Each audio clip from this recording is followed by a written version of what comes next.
Hi friends, எல்லோரும் எப்படி இருக்கீங்க? இன்றைக்கி நம்ம மீன் குழம்பு தான் செய்ய போகிறோம். சிம்பிள் அண்ட் டேஸ்டியாக எப்படி நம்ம வீட்டில் மீன் குழம்பு செய்யலான்றதை பார்க்கலாம் வாங்க. அதுக்கு பூண்டு உரித்து சின்ன சின்னதாக கட் பண்ணி வச்சுருக்கேன். நெக்ஸ்ட்டு தக்காளி தூளாக கட் பண்ணி வச்சுருக்கேன். சின்ன வெங்காயம் தோல் சீவி சின்னதாக கட் பண்ணி வச்சுருக்கேன். சின்ன வெங்காயம் போட்டால் மீன் குழம்புக்கு இன்னும் டேஸ்ட் கொடுக்கும். நெக்ஸ்ட்டு பெரிய வெங்காயம் சின்னதாக கட் பண்ணி வச்சுருக்கேன். நெக்ஸ்ட்டு புளி தண்ணி கரைச்சி வச்சுக்கணும். இது புளி நல்லா பெரிய நெல்லிக்காய் சைஸ் அளவுக்கு புளி ஊற வச்சுட்டு அதில் தக்காளி, பச்சை மிளகா, நான் வீட்டில் அரைச்ச மிளகாத்தூள், மஞ்சத்தூள் சேர்த்துருக்கேன். அதுக்கப்புறம் கொஞ்சம் உப்பு போட்டு கரைச்சி வச்சுருக்கேன். புளி ஊறினதுக்கப்புறமா அந்த புளி தண்ணியில் இது எல்லாத்தையும் மிக்ஸ் பண்ணி ஒரு ஓரமாக வச்சுக்கோங்க. இப்போ கட் பண்ணி வச்சிருந்த வெஜிடபிளும் புளி தண்ணியும் பக்கத்துலேயே வச்சுருக்கேன். கொஞ்சம் நம்மளுக்கு சமையல் செய்யும் போது கொஞ்சம் பக்கத்தில் இருந்தால் ஈஸியாக இருக்கும். அதனால் நெக்ஸ்ட்டு இப்போ கேஸ் ஆன் பண்ணியாச்சு. இப்போ சட்டி வச்சிடலாம். சட்டியில் தான் நாங்கள் எப்போவுமே மீன் குழம்பு செய்வோம். சட்டியில் வச்சாதான் டேஸ்ட் கொஞ்சம் எக்ஸ்ட்ராவாக இருக்கும். அதனால நாங்கள் எப்போவுமே சட்டியில் தான் யூஸ் பண்ணுவோம். சட்டி நல்லா காஞ்சிச்சு.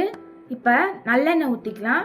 நல்லெண்ணெய் ஊற்றுனீங்கன்னா இன்னும் மீன் குழம்புக்கு டேஸ்ட் கொடுக்கும். எண்ணெய் நல்லா காஞ்சிச்சு. இப்போ வெந்தயமும் சீரகமும் போட்டுக்கலாம். 4 பச்சை மிளகா போட்டிருக்கேன். தோட்டத்தில் பறிச்ச பச்சை மிளகா போட்டுக்கிறேன். காரம் கம்மியாக தான் இருக்கும் அதனால்.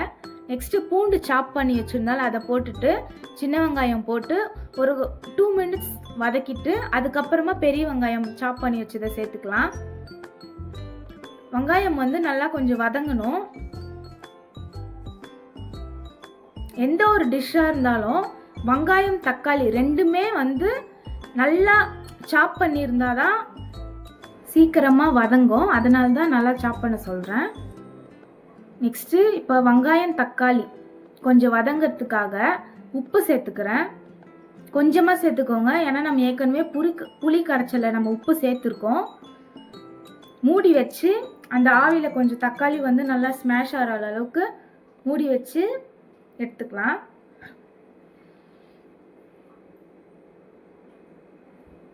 தக்காளி எப்படி வதங்கிருக்கு பாருங்க.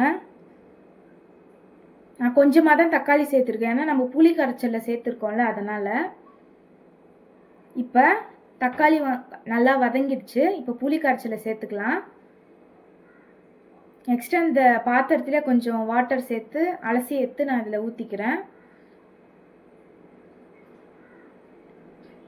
ஒரு மிக்ஸ் பண்ணிவிட்டு இந்த டைமில் நீங்கள் உப்பு எது கரெக்டாக டெஸ்ட் பண்ணிக்கோங்க. நெக்ஸ்ட்டு இதை மூடி வச்சு நல்லா கொதிக்கணும். எப்படி கொதிக்குது பாருங்கள், இந்த மாதிரி கொதிக்கணும்.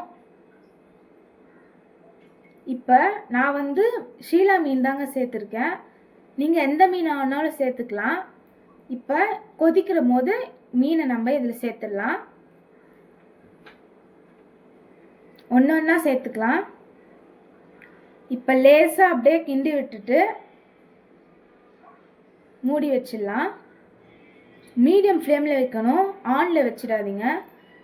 மீன் அப்புறம் தூள் தூளாகிடும். மீடியம் ஃப்ளேமில் இல்லை சிம்மில் வச்சு மூடி வச்சுருங்க. சட்டியில் வைக்கிறதுனால அதுவே ஹீட் இருக்கும். நம்ம ஆஃப் பண்ணாலும் அதில் அந்த ஹீட்டை வச்சு அது இன்னும் கொஞ்சம் வெந்துடும். அதனால் கொஞ்சம் முன்னாடியே கொஞ்சம் ஆஃப் பண்ணிடலாம்.